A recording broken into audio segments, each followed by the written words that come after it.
बारिश की रात, मॉनसून, वो मौसम जिसमें बादल दिल खोल कर बरसते हैं। गीली मिट्टी की खुशबू भला किसे अच्छी नहीं लगती, पर अगर ये बारिश अपने साथ कुछ ऐसा ले आए जिससे पीछा छुड़ाना नामुमकिन हो जाए तो। ये कहानी 32 साल के समीर की सच्ची घटना पर आधारित है। उस रात वो अपने ऑफिस से घर जा रहा था। उस दिन उसकी एनिवर्सरी थी, पर उसे ऑफिस से निकलने में देरी हो गई थी। घर पर उसकी पत्नी रिशिमा उसका इंतजार कर रही थी, पर उसकी बाइक स्टार्ट ही नहीं हो रही थी। उसने सोचा कि बस आने का टाइम हो गया है, तो क्यों ना वो बस लेकर ही चला जाए।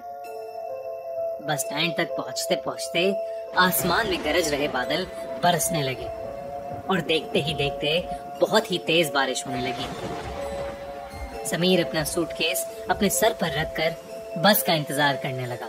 समीर के कपड़े बुरी तरह भीग रहे थे कि तभी उसके ऊपर बारिश की बूंदें गिरना बंद हो गईं। समीर ने अपने साइड में देखा तो एक आदमी अपनी छतरी के आधे हिस्से से समीर को भीगने से बचा रहा था। समीर को ये देखकर बहुत अच्छा लगा और वो उस आदमी को देखकर मुस्कुराने लगा। उस आदमी ने हाथों में ग्लव्स, आंखों पर एक काला चश्मा और सर पर एक काली हैट पहनी हुई थी। इसीलिए समीर को वो आदमी दिखने में थोड़ा अजीब लग रहा था। तभी वो आदमी समीर को देखकर कहने लगा, ये दुनिया कितनी अजीब है ना। कहीं बारिश है तो कहीं सूखा, कहीं जिंदगी है तो कहीं मौत। समीर के पास इस बात का कोई जवाब नहीं था। उसने बस मुस्कुराकर अपना सर हिला दिया।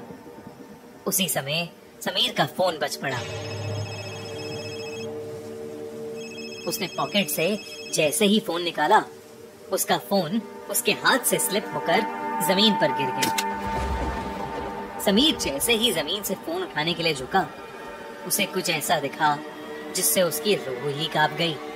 उसके साथ में खड़े आदमी की टांगे ही नहीं थी और ना ही उस आदमी के जूते के अंदर पैर थे। मानो वो आदमी हवा में झूल रहा था।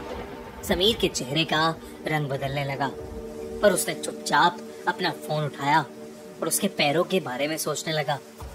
समीर ने उस आदमी से दूर जाने का सोचा, लेकिन जैसे ही उसने अपनी नजरें घुमाई तो उसे दिखा कि अब पूरा बस स्टैंड खाली था। आसपास किसी ऑटो का भी नामो निशान नहीं था। वहां पर अब समीर और उस आदमी के अलावा और कोई भी नहीं था। समीर की हालत अब खराब हो रही थी। देखते ही देखते बारिश और तेज होने लगी। उस तूफान के बीच उस बस स्टैंड पर वही दोनों खड़े थे। समीर को बारिश की वजह से अब कुछ ढंग से दिखाई भी नहीं दे रहा था। उसे कोई बस भी आती हुई दिखाई नहीं दे रही थी। समीर ने अपनी वाइफ रिशिमा को मैसेज किया और उसे अपनी सिचुएशन बताते हुए जल्दी से आने के लिए कहा। ये मैसेज लिखते ही समीर को उस आदमी की आवाज आई, रिशिमा को यहाँ बुलाना ठीक नहीं होगा समीर। ये सुनते ही समीर के पैरों तले जमीन खिसक गई। वो उस छतरी के नीचे से निकलकर रोड की दूसरी तरफ भागने लगा। बिना पीछे मुड़े समीर तब तक भागता रहा जब तक उसे वो आदमी दिखना बंद नहीं हो गया। भागते भागते समीर बहुत ज्यादा थक गया था। समीर रोड के साइड पर लगे एक बेंच पर बैठ गया। उसने अपनी तेज चल रही सांसों को नॉर्मल किया, पर तभी एकदम से उसके सर पर पड़ रही बरसात फिर से बंद हो गई। समीर ने सहमी नजर से अपने साइड में देखा तो उसके साइड में फिर वही आदमी छतरी लिए बैठा था। ये देखकर समीर की चीख निकल गई और वो तुरंत उस बेंच से उठकर फिर से रोड की तरफ भागा। रोड पर बारिश की वजह से अब धुंध भी आने लगी थी। आसमान में कड़कती बिजली की आवाज समीर की चीखों को दबा रही थी। थोड़ी दूर आकर समीर फिर से रुक गया। वो बार बार पीछे मुड़कर देख रहा था। हाफते हाफते जब उसने सामने देखा तो बहुत जोर से बिजली कड़की और उस बिजली की चमकती रोशनी में उसे वही आदमी रोड के बीचों बीच खड़ा दिखाई दिया। इस बार सिर्फ उसका आधा शरीर हवा में तैर रहा था। वो समीर को देखकर मुस्कुराया और उसने अपना चश्मा उतार दिया। उस आदमी की आंखें पूरी तरह से काली पड़ी थीं और उसमें से खून बह रहा था। तभी समीर को पीछे से एक बस के हॉर्न की आवाज आई। समीर ने पीछे मुड़कर देखा तो पीछे से एक बस आ रही थी। अचानक ही बहुत सारे लोगों की भीड़ भी उस बस की तरफ आने लगी। समीर को अपनी जान बचाने का और कोई रास्ता नहीं दिख रहा था। वो दौड़कर उस बस के पास पहुंचा। जैसे ही वो बस उस स्टैंड पर आई, सभी लोग धक्का मुक्की करके उस बस में घुसने की कोशिश करने लगे। उसी धक्का मुक्की में समीर उस भीड़ के बीच गिर गया। उसके पूरे शरीर पर लोगों के पैर लग रहे थे और समीर कुछ भी नहीं कर पा रहा था। बस के ड्राइवर ने भीड़ को हटाने के लिए बस को थोड़ा आगे बढ़ा दिया और समीर का आधा शरीर उस बस के नीचे कुचल गया।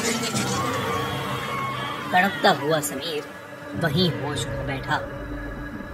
तभी रिश्मा ऑटो से समीर की बताई हुई लोकेशन पर पहुंच गई। उसने समीर को रोड के बीच खून से लथपथ पड़ा देखा। उसके आसपास कोई भी नहीं था। रिश्मा समीर को जल्दी से हॉस्पिटल ले गई। समीर की जान तो बच गई, पर समीर ने अपने पैर हमेशा हमेशा के लिए खो दिए थे। वो अब फिर कभी भी चल नहीं सकता था। जब समीर ने अपने साथ हुई घटना बताई तो कोई भी समीर की बताई हुई बातों पर यकीन नहीं कर रहा था। पर जब रिश्मा ने उस बस स्टैंड से जुड़ी न्यूज रिपोर्ट्स को देखा तो उसके होश ही उड़ गए। रिश्मा ने देखा कि करीबन 10 साल पहले ऐसे ही एक केस में एक आदमी की मौत हुई थी और तब से लेकर आज तक हर साल मॉनसून के महीने में एक आदमी ऐसे ही हादसे का शिकार होता है। और पुलिस को बयान देते वक्त वो सभी एक अजीब सी काली आंखों वाले आदमी के बारे में बात करते हैं। रिश्मा समझ गई थी कि समीर भी उस काली आंखों वाले आदमी का शिकार हुआ है। कुछ ही सालों बाद डिप्रेशन के कारण समीर की मौत हो गई। अब रिश्मा हर साल मॉनसून के महीने में उस बस स्टैंड पर जाती है, इसी उम्मीद में कि उसकी मुलाकात उस काली आंखों वाले आदमी से हो जाए। रिश्मा को हमेशा लगता है शायद वो काली आंखों वाला आदमी भी ऐसे ही किसी भीड़ के नीचे आकर मर गया होगा और अब वो सबसे अपना बदला ले रहा हो। रिश्मा उससे ये पूछना चाहती थी कि वो ये सब क्यों कर रहा है, पर रिश्मा को वो आदमी आज तक कभी नहीं मिला और शायद कभी मिलेगा भी नहीं। पर आपको क्या लगता है, कौन था वो आदमी और उसने समीर को ही क्यों चुना?